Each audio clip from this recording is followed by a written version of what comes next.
doing, Tracy, and welcome to my channel. I am back with another Monday morning devotional video. Today, I'm going to be talking about becoming certain of your purpose in God. I found that this is probably one of the most important questions that you will ask yourself in your walk with Christ. Just what is my purpose? And I say that because it has not just spiritual implications, but it also has physical and emotional and mental impact when we know what our purpose is or what our call is in the kingdom of God. There are so many people who struggle with things like depression and anxiety. And one of the things that you will hear a lot of times with these individuals is that I just don't feel like I have worth, or I don't feel like I have purpose or call or anything like that. And I'm a strong believer 100% that there is call and purpose on every single person's life, that God has called you to do something very specific.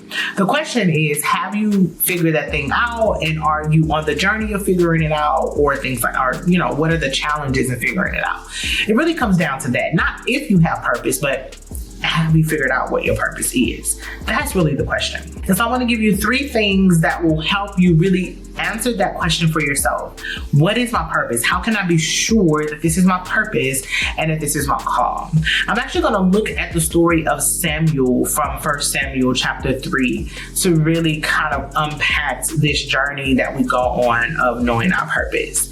In 1 Samuel chapter 3 is where we see Samuel really learning who God had called him to be. So right away in chapter 3 of 1 Samuel, we get our first, lesson on knowing your purpose, which is you have to be in proximity of God. We are saved. If you're watching this video, my assumption is that you're saved and that you are a Christian. And so that means that you have a relationship with God. So when I talk about proximity, I'm not just talking about the relationship itself, but how close are you to God? Are you in earshot?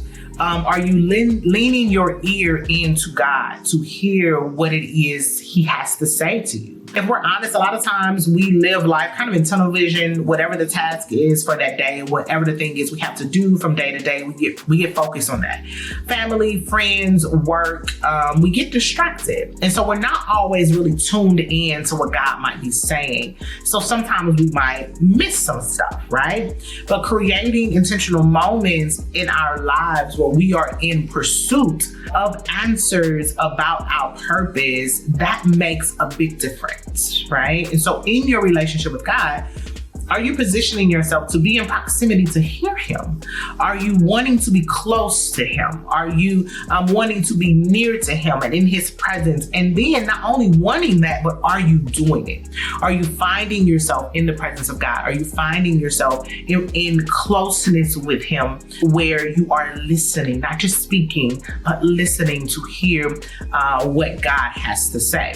And so in chapter 3 of 1 Samuel, we find that Samuel is ministering to the Lord in the presence of Eli. Those are the exact words in the English Standard Version, that he is ministering to the Lord in the presence of Eli. What this means is that basically Samuel is in the temple of God worshiping. Another part of the passage, it says that Samuel is laid out in the temple where the ark of God is. And so Samuel is literally in the presence of God. He is serving and worshiping and spending time with God when God spoke.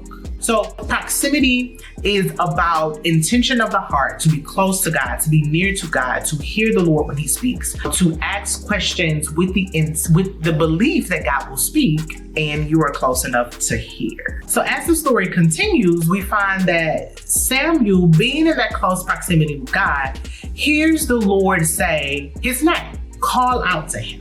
Now, Samuel got a little bit confused and he thought that it was Eli. So the Bible tells us that he goes to Eli basically like, yeah, here I am, you called me. And Eli's like, oh no, I didn't, go back and lay down. Basically, go back and lay in the temple, go back and lay in the presence of God. And so this happened 3 times before it kind of clicked for Eli that Samuel is hearing the voice of the Lord calling out to him. So Eli told Samuel to go back, lie down, and when you hear the voice of the Lord call out to you again, say, speak, Lord.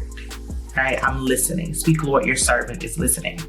And so the second kind of piece here that I have found to be true for so many people when it comes to knowing your purpose is that we have to surround ourselves with not only like-minded people, but people who have more experience or a little bit further along in their walk with Christ, because they have experiential knowledge to be able to know the distinctions between something like this. Like, oh, that's the Lord speaking. Listen, lean in to see what the Lord is saying. As humans, we have a tendency to do things in isolation. And I'm naturally a bit more introverted. And so I enjoy my alone time. But the reality is that when we're on this journey of purpose and call and trying to figure these things out and get clarity, it seems as though God has created this process as something that requires one another, right? It requires that conversation with Him, that proximity with Him, but it also requires a certain type of proximity with other people. So Samuel's journey of understanding his purpose probably would have been a lot more difficult if he did not have Eli in his life, because he was confused. He didn't know where the voice was coming from. So he knew he heard a voice and just assumed it was the closest human to him. And that's where he went. But it was Eli's experience and wisdom that was able to redirect Samuel and say, no, this is the Lord speaking to you. Now, going along with that, later in this passage, there is another interaction that Samuel has with Eli that proves to be just another example of needing to be in proximity of other believers. So in this first main interaction that Samuel has with Eli in this passage, Eli isn't clear of what Samuel's purpose is. He's just clear that God is speaking. All right. And so Eli did not offer Samuel clarity into what his purpose or call might be. He just offered clarity in what to do to find out more because the Lord is speaking. But in Samuel's second interaction with Eli, it seems as though Eli might have caught on to the fact that Samuel was a prophet, that the Lord has spoken and given Samuel a prophetic word. Because Eli comes back that next morning and he's the one that pulls the prophetic word out of Samuel. The Bible tells us that Samuel was afraid to tell Eli what the Lord had said because the Lord had basically let Samuel know the ways that he was going to punish Eli and his corrupt sons. And so Samuel, out of, I don't know if it was respect or what, but was afraid to tell Eli. And so the Bible tells us that next morning, Samuel gets up, he's in the temple, seems as though he's just doing whatever his normal morning routine would have been. And Eli had picked up on the fact that the Lord had spoken to him. Right? And so Eli says to Samuel, what has the Lord said to you? What word has the Lord given you for me? And so Eli pushes into Samuel and pulls out the gift.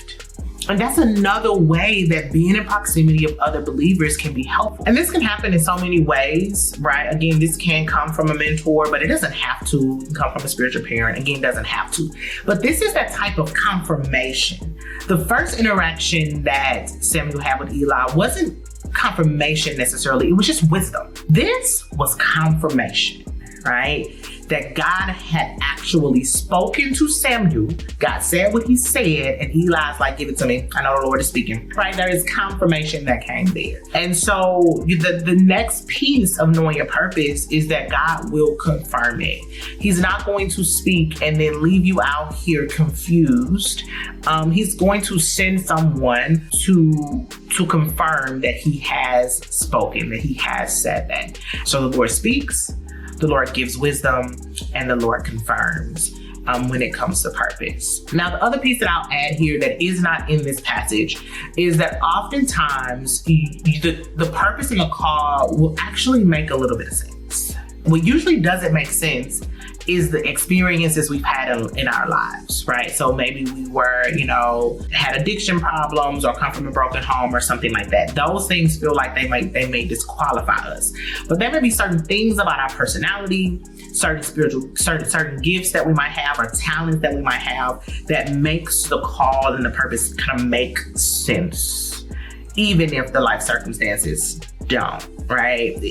That's another kind of way that God will affirm and really support that there's a call and a purpose on our lives. We know it kind of makes sense. And at the same time, it's kind of scary because we've done things or experienced things in our lives that feel like it contradicts who God is saying we are, right? And so we have proximity to God to hear him speak, proximity to other people to receive wisdom, but then also proximity to believers so that there can be confirmation, but then also just proximity with self, to be able to see the talents and the gifts that God has given us to really confirm that he has indeed called us to do those things. So my prayer for you is that you will seek God with intentionality to see what it is he has called you to do, because he has indeed put a purpose on your life. And he truly has called you to do a work in his kingdom. So I pray that you will pursue him and that God will meet you in that pursuit and that he will begin to show you who you are in him.